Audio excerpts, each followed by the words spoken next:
Pouvez répéter la question? Kind of Spanish Inquisition?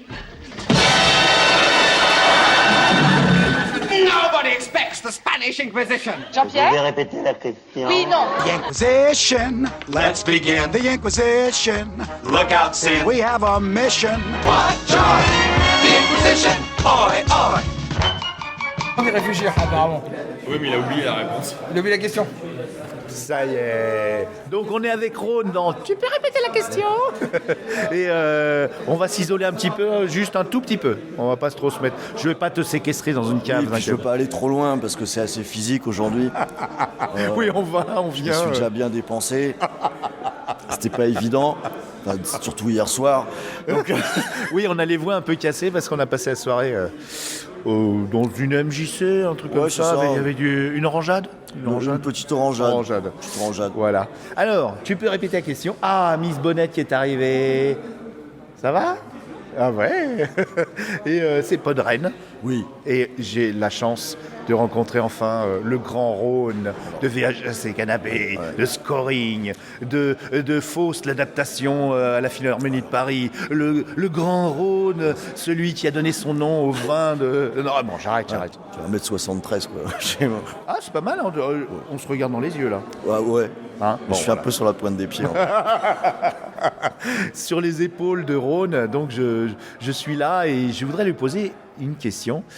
Est-ce que tu crois que la haine est nécessaire? Un mal nécessaire? Alors en fait, effectivement, j'avais déjà la question, j'ai eu le temps d'un peu d'y réfléchir, parce que je réfléchis toujours quand on me pose des questions, parce que j'ai que ça à foutre. C'est pas que c'est nécessaire, c'est que comme c'est un sentiment qui est l'équivalent de l'amour, il est inévitable. Tu crois qu'il faut une harmonie, une balance entre les deux pour les êtres humains? Oui, enfin, en tout cas, c'est un constat qu'on fait. Vu qu'on a de l'amour, il y a aussi de la haine. Tu parles d'un constat, mais moi ma question c'est est-ce que tu penses que c'est quand même nécessaire et si on avait un moyen de l'éradiquer d'une façon ou d'une autre, peut-être philosophiquement, on s'en porterait pas mieux? Je pense qu'on s'en porterait mieux, qu'on pourrait le contrôler, mais l'éradiquer, j'y crois pas trop. Parce qu'en fait, si on supprimait la haine, on supprimerait un sentiment extrême. Est-ce qu'on risquerait pas de supprimer l'amour? Oui, comme atteindre le nirvana, l'absolu. Eh oui. Donc, par contre, ce qui serait intéressant, c'est de la maîtriser. Ça, ce serait pas mal. Après tout, on maîtrise l'amour. Je veux dire. On maîtrise l'amour. Un peu. Ah bon? Mais oui, un peu. Si on se laissait aller comme ça, on serait amoureux de milliers de personnes. À un moment donné, il faut qu'on se calme un petit peu. Donc, on le dirige un petit peu. Donc, je dirais qu'il faudrait plutôt essayer de maîtriser la haine. Et ce serait intéressant qu'on désigne une personne qui serait destinataire de toutes les haines. Un bouc émissaire. Oui. Et par exemple, ou une population. non, moi je dirais plutôt une personne, ce serait très pratique. On pourrait prendre Comme Darmanin par exemple. Oui, ou Benjamin Malocène. Oui, Malocène. Et ça pourrait être intéressant, une espèce de rôle comme ça. Il prend toute la haine sur lui. Alors, il a Il une faudrait vie de qu'il soit merde. bien payé. Quand Voilà, même. c'est. Est-ce qu'il aurait une prime de haine? Oui, il aurait une prime de haine. D'accord. Il aurait une prime de haine quand même. Mais au moins, comme ça, on serait libéré quelque part. Alors, j'ai envie de te dire, c'est comme l'intelligence, l'amour. C'est qu'il y a différentes choses. Il y a différentes couleurs. Il y a des nuances. Il y a l'amour filial, l'amour érotique, l'amour... Il y a plein d'amour. Est-ce que tu crois qu'il y a plein de haine comme ça? Ouais, à différents degrés, oui, quand même. Mais en dehors des degrés, est-ce que tu pourrais me citer au moins 2 haines? Est-ce que la haine familiale, est-ce que ça te vient à l'esprit? Ouais, non, je pense qu'il n'y en a qu'une. Hein. Il n'y a qu'une haine. Ouais. Elle est ordinaire. Ouais, mais j'essayais de la placer d'une façon ou d'une autre. Je n'y étais pas encore arrivé. Je sais comment je vais arriver à la haine. C'est malheureusement ordinaire, alors que l'amour, lui, est extraordinaire. Et c'est ça, exactement. Voilà. Là, alors, j'ai envie de te dire, et tu me dis si je dis une connerie, je trouve que la haine est très ordinaire, alors que l'amour est un mystère. Ah, intéressant ça. Je pense qu'on a aussi des haines mystérieuses qu'on n'arrive pas forcément à expliquer. Je pense qu'on a tous eu ce type ou cette fille qui passe et sa gueule te revient pas, tu sais même pas pourquoi. C'est peut-être quelqu'un de formidable, mais non, tu l'aimes pas. Oui, sans la haïr, mais tu l'aimes pas. Ouais, tu l'aimes pas. Ça se trouve, ça peut devenir de la haine. Oh, quand même. Oh, j'en sais rien. C'est pas l'inverse de... Voilà, c'est pas parce que tu n'aimes pas que tu détestes non plus. T'as l'indifférence, du mépris. On a quand même des gens qui peuvent haïr des populations entières ou des nationalités entières, alors que ça part de rien, que c'est pas justifié. Donc il y a un aspect mystérieux quand même. Ah d'accord. On peut haïr sans connaître. Eh ben, alors, je trouve que c'est une parfaite phrase pour finir ce petit échange. Putain, c'était sérieux le truc, hein, Ouais, hein. cuisinier, j'ai même pas réussi à mettre des vannes et tout.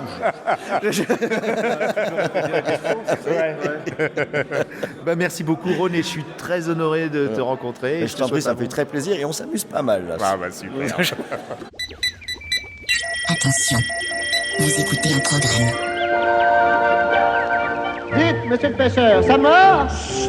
Vous faites sauver le poisson. C'était un petit, tout petit voilier, un petit bateau de pêche. On l'avait construit d'un bout de papier et d'un vieux noyau de pêche. J'ai dit viens t'asseoir dans la cabane du pêcheur. C'est un mauvais rêve, oublie-le. Salut les burritos, bienvenue dans THS et Canne à pêche. Mais drone, qu'est-ce que tu racontes? C'est quoi cette histoire de burritos? Ah mais c'est comme ça que je les appelle nos fidèles auditeuristes, vois-tu. J'ai piqué ça aux autres là, les plagistes. Les plagiaires, drone, les plagiaires. Mon petit skipper, t'essayes de m'engamer avec des mots compliqués. Alors, revenons à nos gardons. Nous sommes de nouveau au bord d'un bel endroit et on va mettre nos palmes et nos bouées. Voilà, le matériel. Et on va se trouver un petit coin sympa pour pêcher et parler de films de pêche parce que... Si on le fait pas... Qui le fera à notre place? Non, pour nous. Tu vas jamais y arriver avec notre slogan, hein. Tais-toi et palme. Là, je sens que la lumière est bonne, ça va être chouette. Alors, passe-moi l'aiguille à locher, je prépare et toi tu donnes le menu du jour. Ouais, ok. Aujourd'hui, on va vous parler d'un classique qu'on n'a bizarrement jamais abordé en 59 émissions depuis 6 ans. La rivière du 6e jour. Mais c'est pas ça qu'on s'était dit. Mais non, je te taquine, c'est le titre québécois du film de Robert Redford et au milieu coule une rivière. N'empêche, on n'a toujours pas parlé de Ni vu ni connu, mon De Funès préféré. Bon, ok. T'es de mauvaise humeur, là? En plus, un jour, on fait le carnassier? Ouais, je suis désolé. T'inquiète. Quand on est au carnassier, on n'a pas le temps de ruminer. Allez hop, passe-moi les stick baits, je prépare. Ok, bon.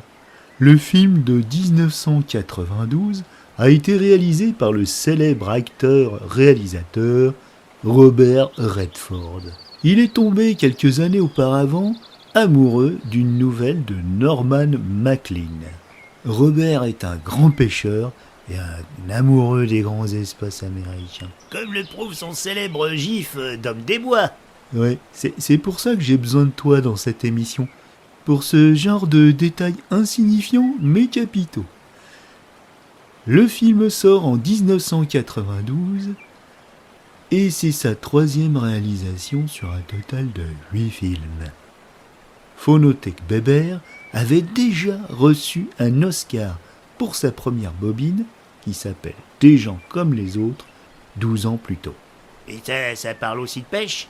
Non, juste un accident de bateau sur un joli lac.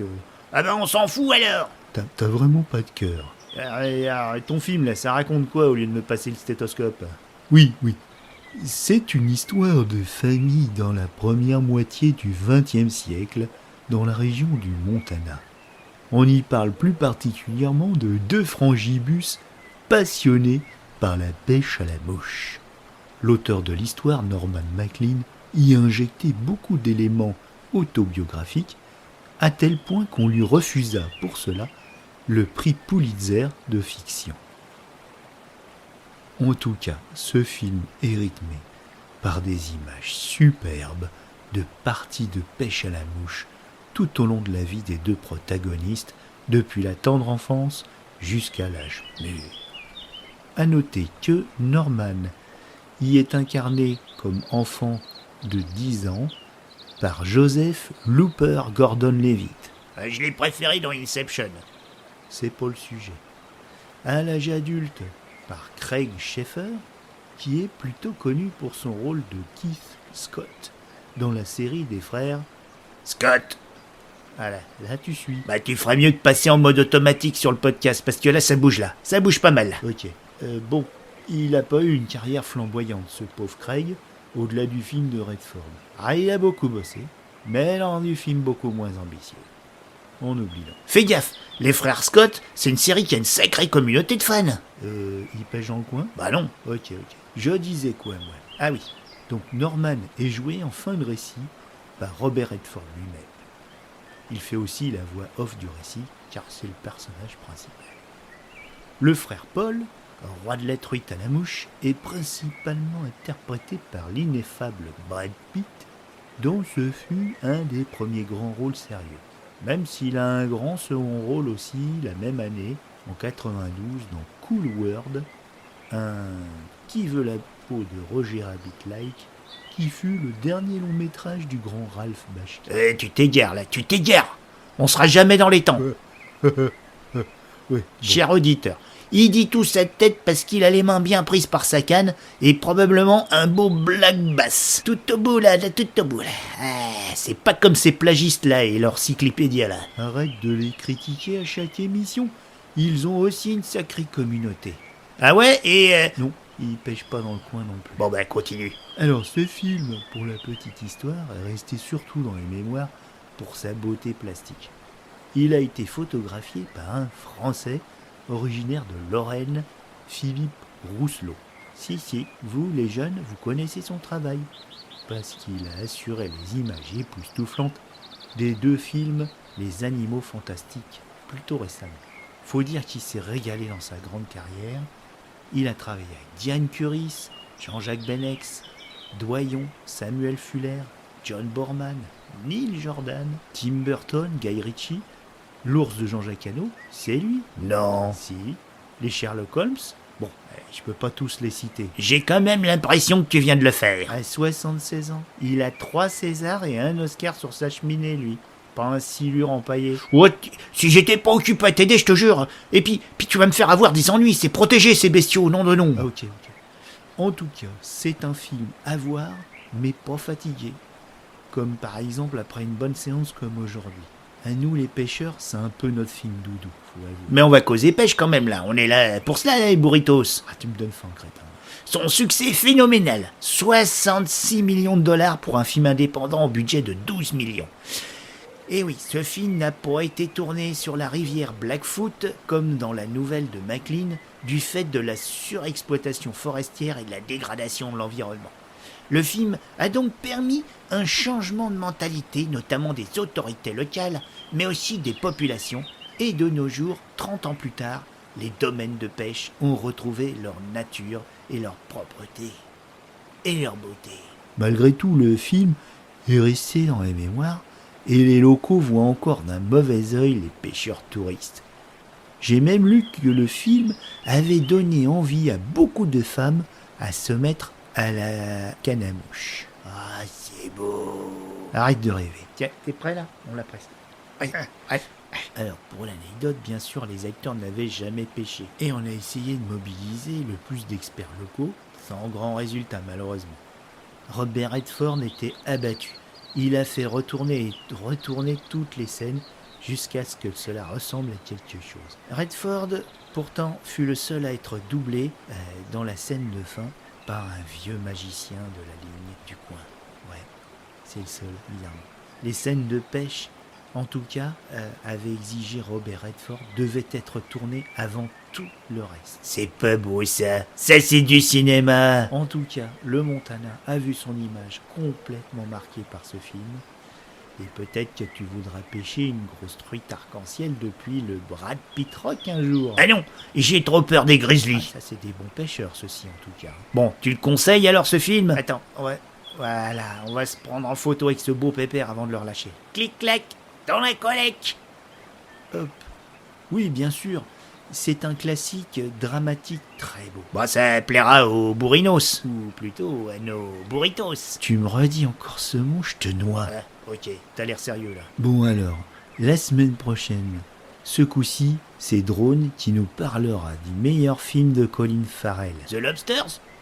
Non, Ondine. Chut, tu vas nous porter malheur.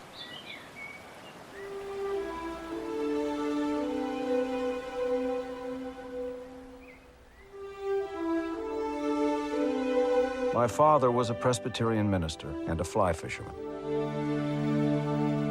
My younger brother Paul and I probably received as many hours of instruction in fly fishing as we did in all other spiritual matters. What do you want to be when you grow up? Minister, I guess. What are you going to be? Professional fly fisherman? There's no such thing. And there could be no better place to learn than the Montana of my youth. It was a world with dew still on it, more touched by wonder and possibility than any I have since known.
Et lorsque je suis assis, seul, dans le demi-jour des gorges, tout se brouille et s'estompe, et il ne reste plus que mon âme et mes souvenirs, et les bruits de la rivière, et les 4 temps du lancer, et l'espoir qu'une truite se lèvera.